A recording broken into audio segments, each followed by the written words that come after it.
রমজানের এক রাতে তারাবির পর সাদ একা বসেছিল, সারাদিন রোজা রেখে ক্লান্ত, তবু তার মনটা অস্থির।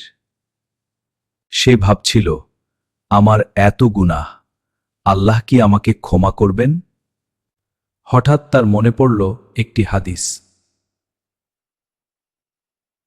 রমজান এলে জান্নাতের দরজা খুলে দেওয়া হয় আর জাহান্নামের দরজা বন্ধ করা হয়। সাদের বুক কেঁপে উঠল।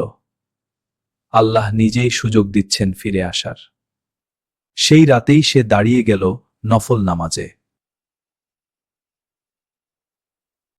চোখ ভিজে গেল দোয়ায়।